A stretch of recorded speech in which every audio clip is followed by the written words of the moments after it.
Hello friends, நான் உங்கள் Divya. Customer ஒருத்தவங்க வந்து சாரீ ஃப்ரீ ப்ளேட் பண்ணி கொடுக்க சொல்லி கொடுத்துருந்தாங்க. அவங்களோட சாரீ நான் ஃப்ரீ ப்ளேட் பண்ண போகிறேன். வாங்க ஃப்ரெண்ட்ஸ் பார்க்கலாம். பாட்டு ஏதாச்சும் ஆட் பண்ணி போடலாம் வீடியோவில் அப்படி சொல்லிட்டு வீடியோ எடிட் பண்ணி சாங்கும் ஆட் பண்ணி போஸ்ட்டும் போட்டேன் யூடியூப்பில். ஆனால் காப்பிரைட் கிளைம்னு வருது.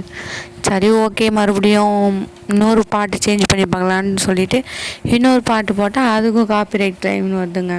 என்ன பண்ணுறதுன்னு தெரில. நானே ஓன் வாய்ஸே போய் பேசிடலாம் ஃபுல்லாக அப்படின்னு சொல்லிவிட்டு நான் ஓன் வாய்ஸே போகலான்னு வந்துட்டேன். என்னோடய சேனலை நீங்கள் ஃபஸ்ட் டைம் பார்க்குறீங்கன்னா லைக் பண்ணுங்கள், ஷேர் பண்ணுங்கள், சப்ஸ்கிரைப் பண்ணுங்கள். உங்களோட சப்போர்ட் எனக்கு கண்டிப்பாக தேவை. நான் வந்து ப்ரொஃபஷ்னலி பியூட்டிஷியன், சப் இன்ஸ்பெக்டர் எக்ஸாமுக்கு படிச்சிட்ருக்கேன். தென் என்ன உங்களுக்கும் இதேமாரி சாரீ ஃப்ரீ ப்ளேட் பண்ணி தரணுன்னா நான் காண்டாக்ட் நம்பர் கொடுத்துருக்கேன், காண்டாக்ட் பண்ணுங்கள். இந்த வீடியோ உங்களுக்கு பிடிச்சிருந்தா லைக் பண்ணுங்கள், ஷேர் பண்ணுங்கள், சப்ஸ்கிரைப் பண்ணுங்கள். Thank you so much my dear friends and family.